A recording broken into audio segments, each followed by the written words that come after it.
Okay, so sticking with the theme of the Corsa today and suspension, and today we're going to be doing the rear shocks.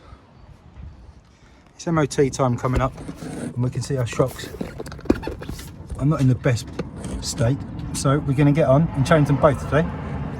So let's get the back end of the car up and both wheels off. Do it. So some cars, their mounting points might be actually inside the car, and you need to open the boot to get to them. You can see that on the Clio and the Alpha as well.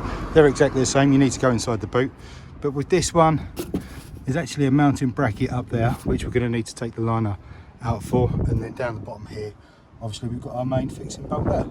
So straight away we can see there's a little bit of corrosion, or quite a lot of corrosion there. So what we're going to do is get some WD-40 in there, get the wire brush on there and give that a good clean up first.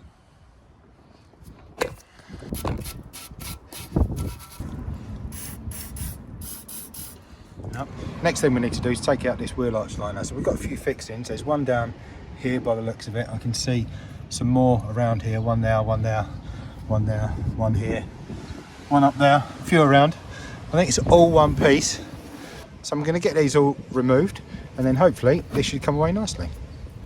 Okay, so all of these fixings, all of these ones, they all seem to be a 10mm socket, but for some reason here and there, just here and this one, in actual fact it's fairly common to be fair when they're holding onto the bumper. I don't know if you can see it because of the light levels. They are a Torx bit, they are a T20, so make sure if you're going to do this that you've got a T20 Torx bit. Okay, brilliant. So I've removed all of those fixings. There was a 2 T20s there, 1, 2, 3, 4, 5 fixings, and that's about it. So now I'm going to try and remove this liner, just give it a pull out, see which way it wants to come down from. Quite often they can get caught around the seam up here, so let's have a look, quick feel.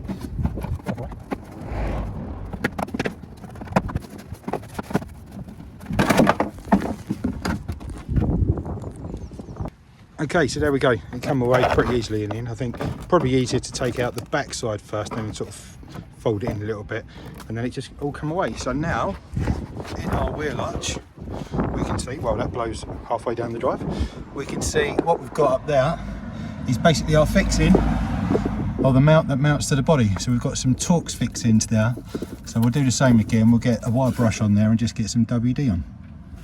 Okay, great. So while that WD is just soaking in at the top there, what I thought we'd do is just loosen off this bottom mount. So we've got an 18mm nut on the back of this. I'm not sure if that's going to be welded to it or part of the axle, and then we've actually got an E18 Torx bit on this side. So it doesn't look like it's been off for quite a while. So what I'm hoping to do is just to loosen it off. So I've got the gun ready with the Torx bit in, so let's give it a go.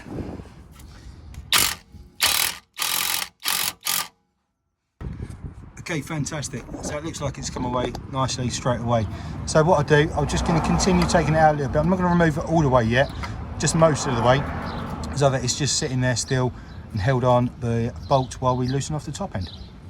Okay, brilliant. So just before we loosen these off, what I've done is also just supported the arm here. So I've just taken any pressure or any stress off of that, so it's not going to drop. So let's get the camera back in the holder, and we'll remove these, which are a, what did I say? They are a, in the bit here, if I can see it, look through the camera, E16. There we go, just about to see it there, E16 bit, or Torx 16.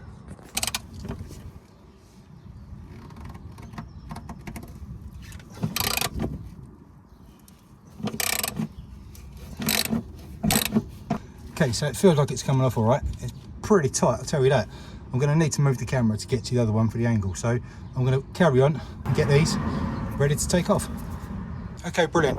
So we can see now they're nicely loose, just about ready to come out. So about finger tight now, and just release them the last little bit so we can see that fixing just there. There we go, that's one.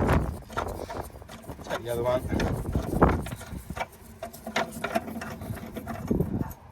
There we go. So that is our top end loose. So now I'm back down the bottom end. So in actual fact, looking at the state of this shock, it's not leaking oil or anything, but it looks like it's seen a whole lot better days, so it's probably a good time to be changing it. So with the arm just kind of rested on the jack here, like I said, there's no pressure on the bolt, so we just remove that. So now we should be able to, there we go, just remove it, and away it comes, complete with the top mount. So what we need to do is remove this top mount because we need to reuse this. So we need to clean up inside here, which is a state, and then try and get a bit in there to release it. Okay, so corrosion was taking hold. What I've been able to do is to get a screwdriver through the bottom end of the shock to stop that bit spinning, get some mole grips on the main shaft to stop that bit spinning, and then just get my gun in here, as you can see, straight onto it, and away it's come nicely. So Violetto Tony won't be bitten by corrosion. So now we've got our top mount, which we can clean up and put on the new shock. Okay, and something that I really wanted to cover off was kind of these dust covers and the bump stops. How do they go? How do they go on? Because we can see when we looked at them that we could see the old one was split. And the dust cover, kind of sometimes people don't know, you know, do they go on this way? Should it go down over this bit? Or quite how should it go? What you can actually see is you kind of got this ribbed, seamed piece here. And then when you look at the bump stop, it's got the same piece there. So what we want to do is try and get that aligned into that piece there. So basically that's...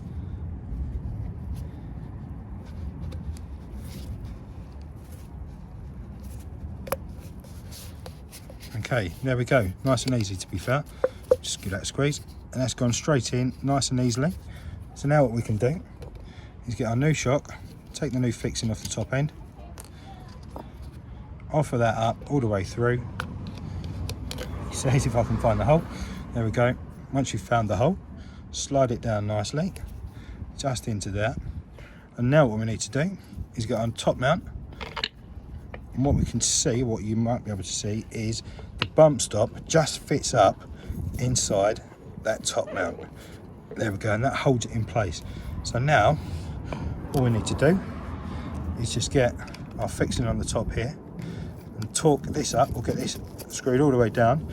The torque setting for this is shock to mount 45 Newton meters, so not too much at all. So I'm just going to torque that down. We've got what we've got inside. An Allen fixing just inside there, so I'm going to be able to hopefully get that on my torque wrench rather, and just get that all the way down. Okay, great stuff.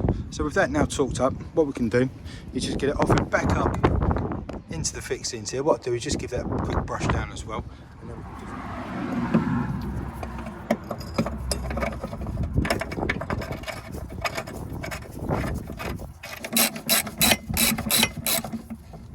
Okay, and then down this end, what I'm going to do is just give these kind of faces a little bit of a clean up, bit more of a clean up, and then we can get this bottom fixing back in there. Okay, great. So with those two fixings in just loose, and that fixing in just loose, what I'm going to do now is just kind of put the hub under a bit of pressure, just as though the car was down on the floor, just to lift it up. And then what we'll be able to do is tighten these up and torque them up.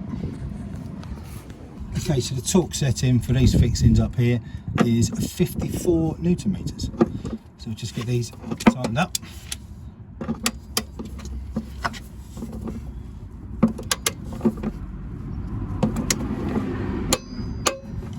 Okay, and then keeping that pressure on the hub just from here, so the wheel's about level where it would be if it was on the ground. Let's torque this one up.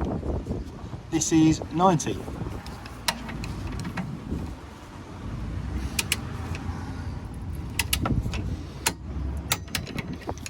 Brilliant. Okay, so next up what I'm going to do is just get this wheel arch liner back in. I'm guessing there's not going to be much to it. If there's any significant, then I'll stop and I'll let you know, but otherwise we'll get this one in, then I'll go and get the other one down. Okay, great, so there we go. So the car's back down on the ground, it's all back together, all the tools are away, it's all torqued up. So let's take it for a quick test drive. Okay, fantastic, brilliant. So one little test drive later, just around the block, but there's so many potholes and bumps and bad tarmac around here that it's a great test. Absolutely fantastic. No bumps, no creaks, no knocks, no nothing. So really pleased with it. It feels like a new car again.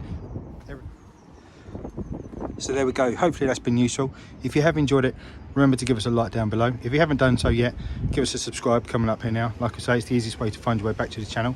But for now, thanks very much for watching. Really appreciate it. And I'll see you in the next one. Cheers.